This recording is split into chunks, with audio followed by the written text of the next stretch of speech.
Hey, what's going on? What's going on? Mind for combat. Hey, how's it going? Boxing MMA. You already here? Glad to see you're here. So basically, the plan of what I do here is this is a weekly live stream that I do, and it's basically a unscripted, unfiltered chat that I have with everyone.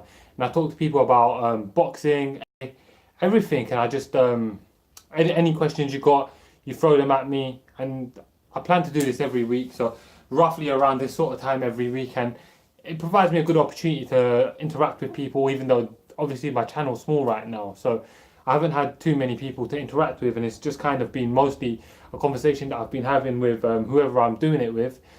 I usually have a friend here doing it with me, and then people can watch it later on. So one of the things that I wanted to touch on as starting off into this and starting into this discussion is so I've been asked recently by one of my close friends. He goes, "Oh, Ryan, why are you bothering doing this? It's kind of long. It's a lot of effort." And I go, "Yeah, man, it is. It is a lot of effort. It's a lot of effort doing this. It's effort to make the videos. It's effort to set everything up, and it's effort. Everything about it is a lot of effort involved in it. And I'm not getting paid from this. I have no delusions of what I'm going to get from this. I'm not anticipating riches. I'm not anticipating to be taking bloody Joe Rogan's job. I'm not anticipating none of this stuff. It's the only thing that I'm hoping to achieve out of this is have the opportunity to interact with more fight fans from across the world that I haven't had the opportunity to do otherwise. So, well, throughout the years in my life, the one thing that I've always done, no matter what's been going on in my life, is fighting. But that's boxing or MMA. I've always loved it, regardless of what the situation is or what I've been doing. It's always been boxing or MMA has been my turn to, like, if anything's been tough or anything's been going on in my life with my friends when I'm looking to have a good time, we're discussing boxing and MMA and MMA. And I've always loved boxing and MMA. So when I started this thing, I didn't start. Hey, yo, what's going on, Eric? So I was just kind of talking a bit freely about why I'm bothering doing this. So I was explaining with one of my friends was asking me why I even bother doing this, and I'm not doing this because I'm expecting to get riches or to make millions or to go far, and no one even watches my content mostly right now. It's just stuff like this. This is an unfiltered, unscripted discussion that I have, and I tend to have it with like a friend. But right now, no, I had no one to do it with me, so I'm just doing it here on my own, and I'm just gonna be talking freestyle about fighting. I've always loved fighting, boxing, kickboxing, MMA. When I was a young kid, I used to go into school and I scrap with everyone. I used to get kicked out of the class, and I was like, man, I don't care. I just love fighting. As a 13-year-old, when I was growing up, my parents wouldn't send me to my Thai classes because for a lot of various reasons, I never got to go to the classes. So what I used to do, I used to watch it on TV, and then I'd go to the back garden, I'd be bang, bang, bang on the tree. I used to toughen up my knuckles, and I didn't know how to kick. So I used to be kicking the trees. I used to be kicking the trees, but I was kicking the trees with my foot instead of my shin. I bust up my feet. I used to have all these splinters, everything, and I come home and I just be sat there. I was like 13, 14 years old with like all these splinters in my hands and in my feet. And I thought that's making me tough. That's teaching me how to fight. I don't know how to fight. I just always loved it. And there's something about fighting, that's boxing and MMA, that's just brought me peace. It's just brought me so much peace. I just always loved fighting. I've always loved to just watch fighting, to train fighting, to be a part of fighting. And it's always brought me happiness. So this here provides me with an avenue to talk to people from all around the world and talk to people about fighting. And that's almost the main and only thing that I want from this is to talk to more people about fighting. So Eric, obviously I don't know you. I don't know whereabouts in the world you live. I don't know what's going on. I don't know who you are. I don't know what you do. But one thing I do know that we share in common is that we both love fighting. We both love MMA. We obviously talk about fighting all the time. And that's just what I love to do, man. So yeah, man. Hey, Rafat, welcome to the chat. We're just talking. I was just giving some thoughts of why I do this. So Eric, let's get straight into it. So the question that you asked me is, do you think there will continue to be super fights and dual champions in 2019, or will it be more, or will UFC be more inclined to keep champions in their divisions? Now that's an interesting question. I've always loved the idea of super fights going up, not so much anymore. So let's look at historically what a super fight was. So when we're looking at boxing, like so Muhammad Ali versus Joe Frazier, that was considered a super fight. When he fought George Foreman, that was considered a super fight. Then when you Marvelous Marvin Hagler versus Sugar Ray Leonard, that was considered a super fight. Obviously, this is a term that was coined long before MMA started, and now MMA got some relevance, and people started talking about the George St. Pierre Anderson Silva super fight that never materialized. The thing with super fights that allured to a lot of people is it's almost two unstoppable forces colliding, because it made like that movie script fight, and I was super interested and it appealed to a lot of people.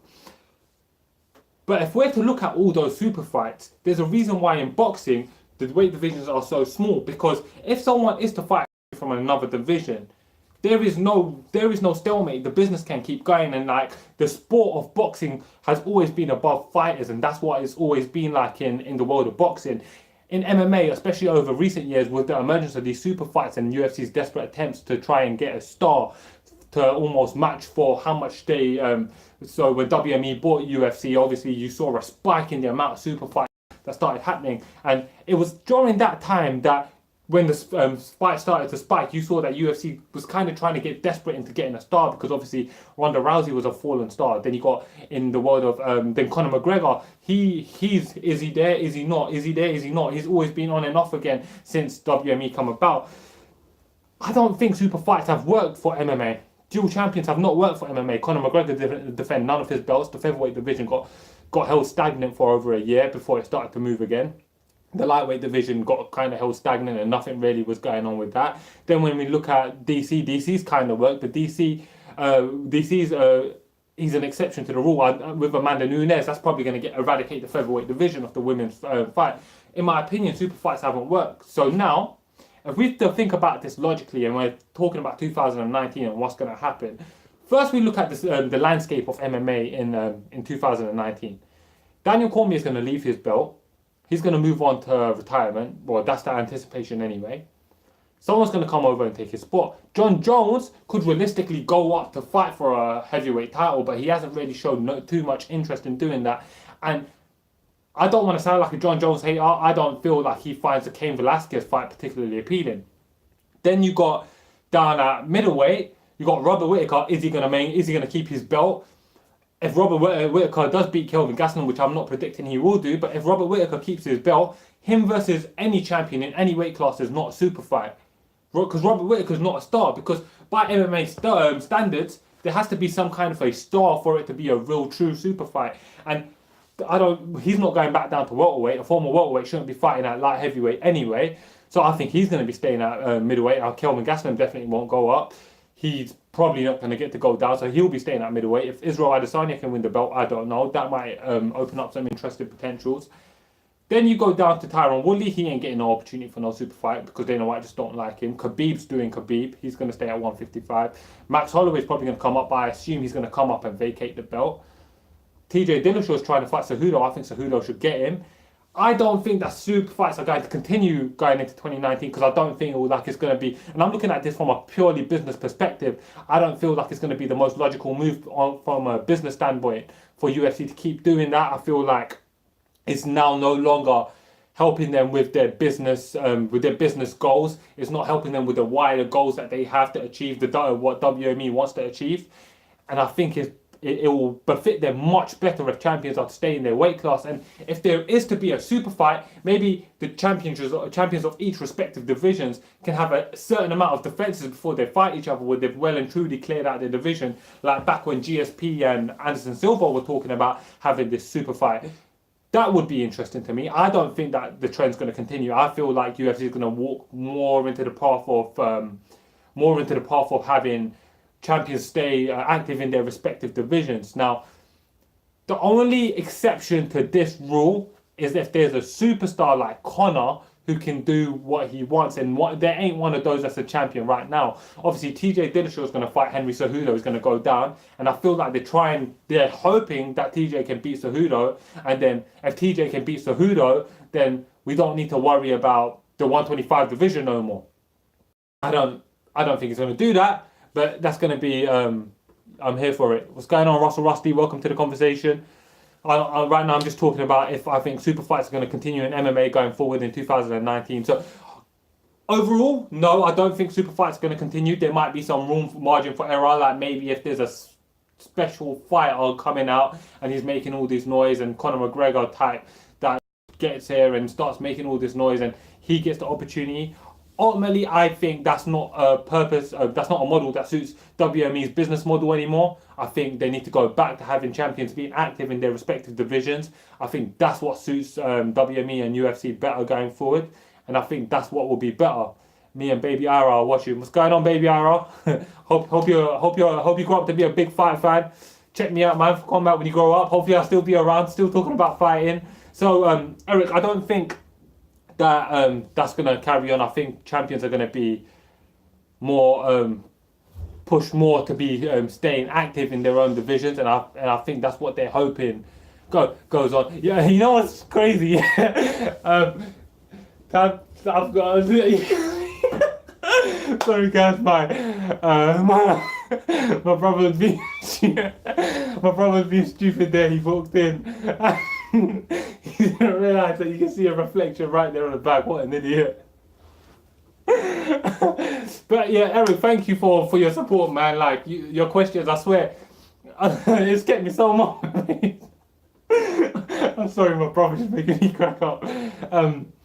You've kept me so motivated to keep doing this, because it's so hard when you're starting off, and obviously there's no reason why anyone should be tuning into me. I'm just a fan, just like anyone else, and I just want to start talking to more and more of you guys. And when you're here asking me questions and like contributing to my videos and commenting, and I really appreciate it, Eric. So thank you for sticking around, and I appreciate the support you've given me, man. And as the channel grows, and I'm hoping it grows, I hit my first 100 subscribers, so I was pretty damn excited about that. As the channel grows, I'm gonna remember that. I'm gonna appreciate all the support. I'm gonna appreciate the support that everyone's given me. Rifat, I know you've been giving me a lot of support from my first video as well. So thank you, Rifat. Rifat Akbar. So I'm guessing you're a girl. I'm guessing you're particularly hot. So thank you, thank you for give me the support. I watch you because you're hot. Oh, thank you. I appreciate that. Marky boy, what's going on, Marky boy? Just having a discussion about fighting. Any questions about fighting, throw them at me and we can discuss this. Otherwise, I've got a few things that I was hoping to touch on. Marky boy, you're hot too. I'm sure you are, bro. I'm sure you are. So one of the things that I've been talking about with some of my friends lately, and it's been a pretty interesting discussion point, is how important is it in a fighter's legacy that that they're able to come back from a deficit in a fight. So if a fighter's in a deficit in a fight, so let me give you an example. So what me and my friend was talking about the other day, and this is probably going to be sacrilege to say this out there to fight fans, Mike Tyson, is he great or not? Okay, so now this conversation is not going to be about Mike Tyson, but just the subject area that I'm going to relate to this. So Mike Tyson, in my opinion, he was a very good, solid, all-round heavyweight. He was explosive, he was fast, obviously he was small for his division. But here's my problem that I have when I see these explosive, fast, marauder types that destroy people. Your brother seems cool. Yeah, these explosive marauder types that destroy people, that hugely explosive. They tend to gas, A, and B, they tend to wilt under pressure. So when they're under pressure, they tend to quit. And you kind of seen it with Mike Tyson. Like, if someone told me a fight where he was truly under pressure and he came back to look impressive, I'll be surprised, because it didn't really happen. So now, what I was talking about is how important is it in your legacy to be able to come back to win a fight from being in a deficit. So the deficit could be anything, like a few rounds. And one of the guys that does this in MMA, and I love him, I love Brian Ortega. I am such a fan of Brian Ortega. Often in Ortega fights, he will be in a huge deficit in a fight, and then he will come back and pull out the W, and that will be pretty damn impressive when he does that. How important is that to their legacy? In my opinion, that's something that's very important in legacy. It's very important in legacy to be able to, bro, AJ put Tyson above Ali in his top 5. AJ is wrong. AJ, I don't know what AJ is talking about, because Tyson, he was a good heavyweight and he achieved some great stuff, but I wouldn't put Mike Tyson in my top 10 in great heavyweights. Maybe top 10, definitely not top 5. Tyson wilted too many times for my liking. He lost to Evander Holyfield badly the first time they fought. So anyways, how important is it for a fighter to be able to come back and come back from a deficit and win? So Brian Ortega does this a lot, and I would say there's something about a fighter who can do that. There's something about a fighter who can do that That is absolutely outstanding. It's so impressive when a fighter's just in a deficit and they can come back. How important is it in legacy? So to me, when you're looking at a fighter, you got to talk about a fighter in the round sense of the term. They are a fighter in everything. When they're in the cage, they're in the ring, they are a fighter. They will fight till the end of it. This fight doesn't stop just because you're getting your ass whipped. You carry on fighting. How many fighters can do that, and how important is it for that to be considered great? I think it's very important to be considered great. Okay, I think it's very important for a fighter to be able to push through a difficult period, be able to get their ass whipped and come back in a fight. And I think when I'm looking at greatness, true greatness in a fighter, you've got to be able to have shown me that you can come back from adversity. And a perfect example of a fighter who could have been amazing if he had the ability to come back from adversity was Anthony Rumble Johnson. Anthony Rumble Johnson was, I heard Tab Chan can do that. Ortega's inferior striking was going to catch up with him. Eventually, I agree. Ortega's inferior striking was going to catch up with him. And the problem with stepping in the ring with Max Holloway has got some of the slickest, most beautiful boxing that I've seen in an MMA ring. His pressure is crazy. His head movement is good. His hands are fast. Pap, pap, pap, and he'll be touching you and moving. He's almost like a Diaz brother 2.0. He's got that pressure. He's got that boxing. But he can deal with kicks and he can wrestle. I love Max Holloway. Max Holloway's incredible. So I always felt like that was going to be a bad fight for him, particularly going down the stretch. I think I always felt like it was going to catch up with him, that he was going to have a hard time, and that's what happened. So going back to subject, Anthony Johnson, if he had the ability to withstand pressure, be in a deficit and come back, he would have probably been the greatest of all time. Think about what Anthony Rumble Johnson done when he was switched on. When Anthony Rumble Johnson was switched on and he was having his way, he was a destroyer. One punch, he sent Daniel Cormier from one side of the cage to the other. Now imagine who else has done that. Even Bones Jones. Bones Jones, when he fought Daniel Cormier, they've had relatively competitive fights up until it wasn't, especially in the rematch. The first fight with Daniel Cormier and Bones Jones stayed relatively, and I'm using the term relatively, competitive throughout, all the way for five rounds. Anthony Johnson dropped Daniel Cormier in the first minute of the first round. That's insane. Anthony Johnson had power. He had the ability to knock people out. He was devastating kicks. He had boxing. He had wrestling. He had a good chin. I never seen him get knocked out. So Anthony Rumble Johnson was a really good fighter. The problem was when he felt pressure, he wilted. He wilted in both the Daniel Cormier fights. He wilted against Josh Koscheck if we go earlier in his career. When he fought Vitor Belfort beat the brakes off of him, and he's wilted positions. The problem is when a fighter wilts, it really takes away from his. Francis Ngannou comes to mind as well. Yeah, he's another one of those guys. Imagine what Francis could do if he wasn't a quitter. If a fighter wasn't a quitter, what could they achieve? So to answer the question that I asked to myself, I think it is so important in terms of greatness for a fighter to be able to come back.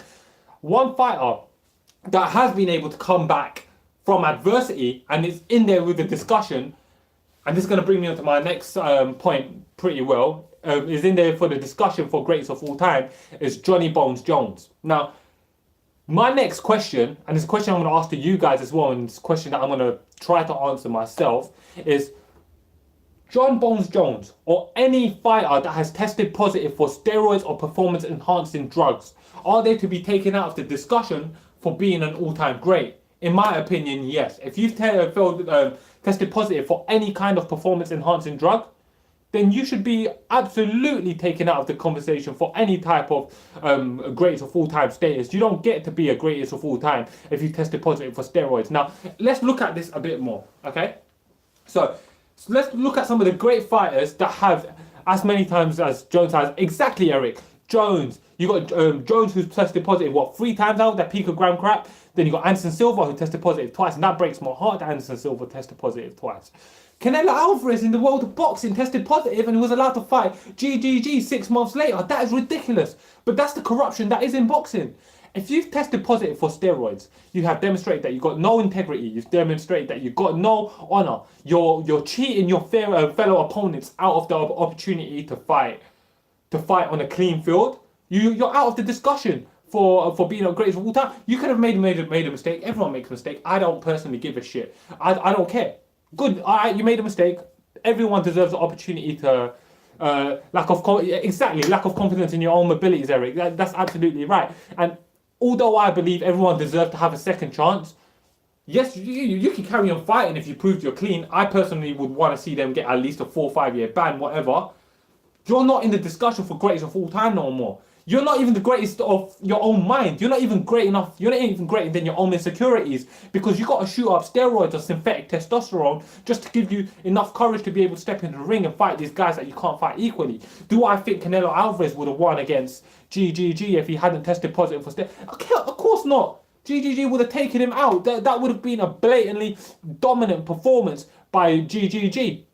So when we're looking at these guys, and Bones Jones, all right, let's say Bones Jones, and now the evidence will suggest that he's been on steroids throughout his career. So pre-USADA, I'm just going to say, all right, pre-USADA, the evidence suggests that Bones Jones was probably on steroids throughout. When he fought Alexander Gustafsson the first time, and they had that tooth and nail back and forth war, if he never had that extra boost that the PEDs will give him, would he have beaten Alexander Gustafsson? Hell no. Hell no. We know that performance enhancing drugs are performance enhancing. It was a neck and neck fight. He edged him out a little bit. You can say fight IQ because the spinning back elbow, cool, but would his chin have been as good if he weren't on the juice? I don't know. All right. So in my opinion there, well, then we would have been looking at a loss on Jones's record, a legitimate loss. Okay, what next now? Fights like he had with Daniel Cormier, because Daniel Cormier had won that if Bones Jones weren't on roids. Probably. That's 2 losses now. Now he don't look so invincible no more, does he? Steroids plays a huge role. When then in the world of look at his fight with OSP, lacked explosiveness, power and speed. Exactly, Eric. The fight with OSP is a perfect example, and I believe he was clean in that fight. He lacked explosiveness, power, speed. His arms were fluid. He was boxing like a robot, stiff, like throwing the punches out there. Like he was really, really stiff, and it wasn't an enjoyable Johnny Bones Jones fight as they've been previously. So, in my opinion, 100%, if you have tested positive for steroids at any point in your career, you are out of the discussion for being the greatest of all time in your respective field of fighting or any sport. If you need or rely on performance enhancing drugs, synthetic testosterone, human growth hormones, whatever it is, to enhance your performance to a level where you can be world championship caliber, then you are not truly one of the all-time greats. And you yourself know that. Deep down in your heart and soul, you know that. Tainted supplements. So now this is the thing with tainted supplements. Right, so Tim Means comes to mind straight away. So tainted supplements is something that happens and exists. Okay? It happens and you've seen it happen, and when you start to test these things independently, so they'll send someone from their own body to go and buy an independent piece of the supplement from the shop, take it, they'll test it, they won't take the athlete's one, and they'll see if the tainted supplement came in there. A lot of the times what happens, so let me talk personally, so being Pakistani, I know that in Pakistan, steroids are sold over the counter, okay? I mean, I'm British, but my parents are Pakistani, so that's my background. So I know steroids are sold over the counter in Pakistan. Okay, steroids and they're called, and my older brothers told me this, that they're just called supplements. They're called vitamins. So you go there, if you're taking protein, you're not taking nothing. But if you're taking steroids, you're taking supplements. That's how it is in the culture. It's like that in Pakistan, and it's like that in the Eastern European culture as well. I'm not talking for definite, but just I've got a good friend from Eastern Europe, Romania in particular, and he's touched on that with me. So that's what it is. Okay, a lot of the factories that make these steroids also make genuine. Bernard Hopkins, what's going on, bro? If you're a fight fan, please stick around, enjoy the discussion. Any questions, drop them in, and we're talking fighting. So right now we're talking tainted supplements and steroid abuse. So these companies that make the genuine supplements that maybe you and me will take when we're going gym, like a protein shake, will also make steroids. And then what happens sometimes is that there is genuine contamination. So you could, in theory, be a fighter, take something, and it come out to be a tainted supplement. That happens. Tim Means it's happened. It's happened. I was about to say with Yoel Romero it happened, but with Yoel Romero you got to raise some eyebrows. There is no evidence to say he's tested positive for steroids. But now here's the problem with the tainted supplement excuse. Fighters will abuse that. Fighters that are genuinely on steroid Goods always price way of the world, bro. Yeah, it's true, man. It's true. Fighters can use the tainted supplements as an excuse, and I know that it's being abused. I feel like it's being abused with certain fighters' arguments. And you got the Brazilians like Junior Dos Santos and Little Nog. What are your thoughts on if the athlete is found on PED, but they were none the wiser? Example, contamination. Should there be game over? No, if it's a tainted supplement and it was trace amounts and they can prove that it was a tainted supplement, then I don't think that it's fair to punish someone for a mistake that's not of their own making. They're taking a supplement, but tainted supplement, I feel that that excuse is blown out. Like, look at Demetrius Mighty Mouse Johnson, one of the greatest fighters of all time. And if you ain't got the One app, please guys get the One Fighting Championship app. It's a pretty damn amazing app. You can watch all the One fights for free. You can watch Demetrius Johnson, Eddie Alvarez fighting on their next fight. That's going to be amazing. So Demetrius Johnson on a Joe Rogan Experience was talking about tainted supplements. He goes, there's so many supplements. A, just supplements that are straight up banned on the ban list. And B, so many supplements that you don't know what's in the supplements, and then you're testing positive for steroids. So what he's saying is, he doesn't take anything at all. And look at him. He don't take nothing at all. He has a great diet, has a good training regimen, and he's arguably the greatest fighter of all time. Sports today is drugs worldwide. That's true to Bernard Hopkins. It is drugs worldwide, and I hate that it is, because I feel like it takes away from the integrity of the sport. Do you think some fighters are possibly taking their own supplements? See, Eric, I think that that is possible, and a lot of fighters can do that and would do that, and I know if they had the opportunity, they would do that. But what my understanding, and this is just my understanding from the conversations I've heard on Joe Rogan Experience and the little bit of research that I've done, what happens is you'll say, so say for example, I've tested positive for steroids. And I'm going to say, look guys, I wasn't taking steroids. My supplement was tainted. This was my supplement. Here we go. So I'm taking this whatever this protein powder. Let's call it protein powder A. My protein powder A is tainted. Please, look, I'm not taking nothing. It's in this. All right, fine.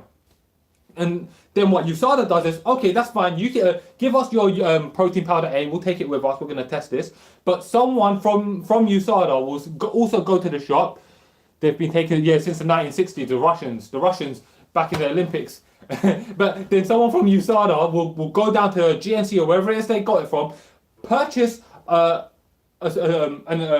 purchase some of protein A. They'll test it, and only if that version that they've got from GNC or wherever it is also has the tainted supplement in it, will your tainted supplement excuse be accepted. So at that point it's only then that you'll be considered to have been taking tainted supplements. Even in the 1940s, it started, bro. It started long before the 1940s. In the 1800s, people were abusing. Even if you look back in old school, like they used to take obviously it was a bit different, but people have been taking for years. Silly test needs to be tested from the same batch production. I mean, there's no way you can narrow down the batch, because the batch could have been dispersed worldwide and sold to so many people, and the batch could have been sold out. So if there's a whole list of the supplements, in theory, you should be able to find it.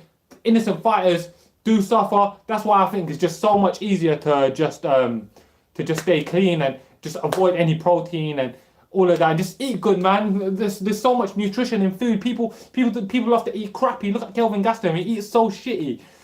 All his food is covered in cheese and it's fried and deep fried. All this stuff. It'll catch up with you. Kelvin Gastelum's a young man right now. But it'll catch up with him when he hits his 30s, or if he wants to fight into his late 30s. That's the difference in longevity.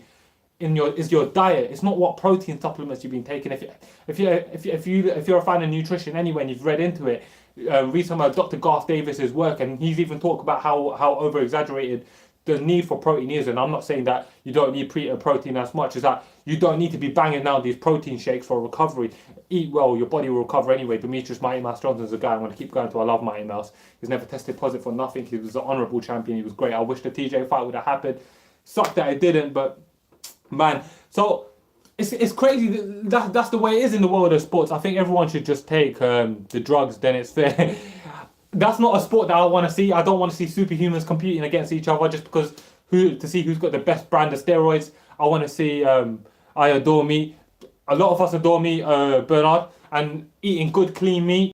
Fighters do that. That's what Mighty Mouse talks about: eating good, clean meat, well farmed meat that it makes a difference. So it's about your diet, man. But yeah, no, man, I don't think everyone should be. There's a few people that have said that, but see, although I enjoy Pride, some fighters will never take drugs even if given the opportunity. Yeah, that's true. Michael Bisping, for example. Michael Bisping, he was just a career-long clean athlete, and my brother who's on the last show with me, he was talking about it and he was saying Michael Bisping. Now let's talk about this. So this is interesting. So pre-USADA, Michael Bisping's at this point he's 25-7. He's winning one, losing one. Lost to Tim Kennedy, lost to Luke Rockhold, got knocked out by Luke Rockhold. And lentils is good. Yeah, I love lentils. He lost to Luke Rockhold. He lost to a couple of these fights. It feels like he's coming towards the end of his career. USADA comes in, he's a world champion. Patrick Cote is a career-long journeyman. USADA comes in, he goes 7-1. You see, all these fighters that start all of a sudden being relevant now, they're having these late career resurgences. It's not a resurgence. The field just got a lot fairer. That's all it is. The field got a lot fairer. And all of a sudden, these fighters are fighting people that ain't enhancing. They're just like themselves. And that's what's going on.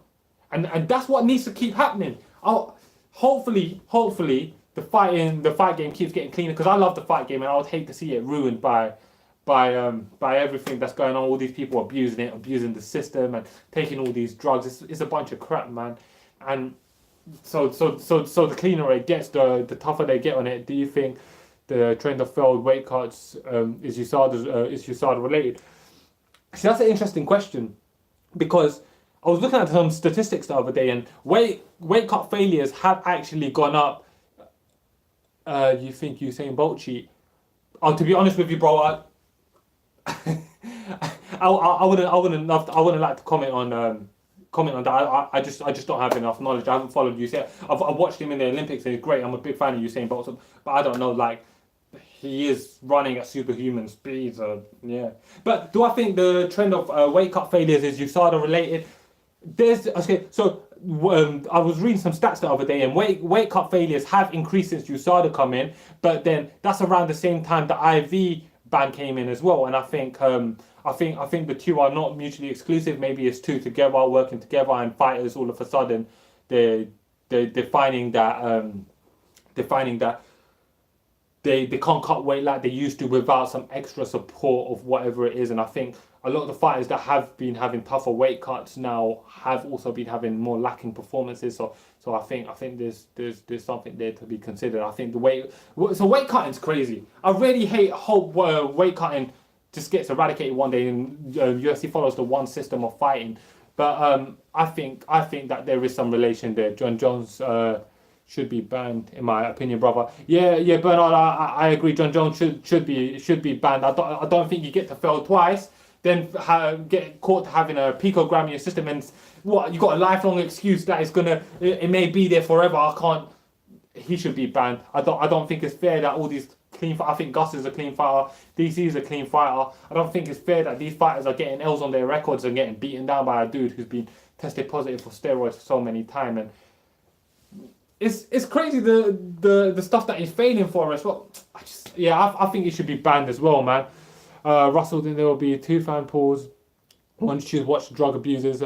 Yes, Russell. I don't think that was a particularly good idea to have a steroid league and a non-steroid league, because no one's gonna. People ain't honourable anyway. So most of the steroid abusers ain't gonna say, yeah, I'm on steroids, I'm gonna go fight in the steroids. They're not gonna do that. Maybe Kimbo Slice might have, when he was talking about maybe us fighters should be allowed some extra vitamins. I don't know how many of you guys remember that. Rest in peace, Kimbo. But Khabib the model. What do you mean? What do you mean by that, bro? So yeah, man. I don't think fighters should be having the opportunity to juice anyway. It ruins us. Khabib the supermodel, yeah. I don't know that he is a supermodel, but he's a great fighter, and I love watching him fight. Being a big fan of Khabib. Hey, who saw Khabib versus Gleison Tybalt? Do you love? So this is Khabib's second fight in the UFC. He came in. He smushed Kamal Shalarus. Then I think his second fight was my favorite line: "I will smash your boy." Smash! I will smash your boy. And then his very next fight, he was fighting Gleison Tybalt. Gleison Tybalt fight was a very, very competitive fight, and a lot of people thought he might have lost that fight. So now, what's wrong with drugs? So, Rusty Russell, so let me give you my opinion on what's wrong with drugs, particularly in sport. They take away a clean field. They put honest athletes against modified athletes. They take away the opportunity for genuine competitors to win world championships, and it just ruins. Drugs are bad, okay? If you do steroids, you're gonna have a bad time. That's what's up with it. So it ruins the sports, it ruins careers, and it's just bad, man. It's bad. You don't want drugs in the sport. It takes away from the sport. It takes away from fighters' legacies. Look at GGG, man. It breaks my heart the fact that he ain't got a W over Canelo on his record. Matter of fact, he's 2-0 against Canelo in my opinion, and the fact that the steroid ban, he shouldn't even. It's a competition of natural skill. Who's interested in it? Yeah, no, I ain't interested in a synthetic win. No one cares for a synthetic win. I just want to see two honest, clean fighters fighting each other, and that's what I'm hoping to see. Haven't seen Tybal versus Khabib. Eric, watch it. Watch it. I'll be interested to know what you think about Tybal versus Khabib. It was a very competitive fight. It also shows your mindset. Yeah, I agree. It does show your mindset. You're not confident in your skills. I was asking the fact because he wants to kill people who watch drug users week. Yeah, you should watch that fight with Khabib and Tybal. It's a pretty interesting fight. I don't know. I can't confidently say that Khabib should have won that fight. It was a good fight. I haven't watched it in a couple of years myself, so maybe over time my perception of what happened has changed a little bit. But I'll definitely be checking it out. And again, and we can talk about that some more on MMA fighting as well, man. So yeah, man. What else? Another thing that I wanted to discuss is in the world of boxing, they're talking about doing potentially. Eric, I don't know if you're a boxing fan as well, but right now they're talking about doing Vladimir Klitschko making a comeback from his retirement to fight Dillian Whyte. That would be. I think. I don't think it'll be a good idea for Vladimir Klitschko to come out of retirement and fight Dillian Whyte. I think that says a lot about the state of boxing as well. If a guy can be 0-2 over the last 4 years, have been knocked out in his last fight, not fought in 2.5 years, come back to fight the #1 contender. How shambolic would it be if he came back to win as well? I don't think it does any good for the image of boxing, particularly as MMA is continuing to grow. And I'm so happy that MMA is continuing to grow because there's so many amazing fights in the world of MMA that I just love to watch.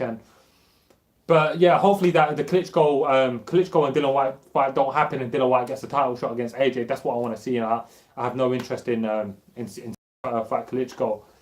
White's a Jamaican bum. Well, White's not a bum. White's not a bum. He's won 9 fights in a row. He's got wins over Robert Helenius, who's a high-level European fighter. 2 wins over Derek Chisora, Joseph Parker, Lucas Brown. That's off the top of my head. He's a good fighter, man, and he's earned a title shot. Do I think he will win against AJ? Not particularly, but he's a title shot. He was also 1-0 in MMA as well, and I remember watching that MMA fight. That was back when UCMMA was first starting up, and so yeah, that was pretty cool. So guys, I'm gonna wrap it up here tonight. Thank you for everyone who tuned in. If this is the first time you checked out in my content, please subscribe, support my channel grow, and tune in for future content, and contribute. Anyone that's got any questions, ask them at the bottom of the video when the video's gone up, and then I'll make an effort to answer all the questions I get asked next week. Right now, it's only Eric asking me questions, so I'll be happy to take much more questions going forward. Thank you guys for tuning in. Please subscribe if you haven't already done so. I look forward to making more content, having more discussion with all of you soon. Have a good night, everyone. Man for Combat. Thank you.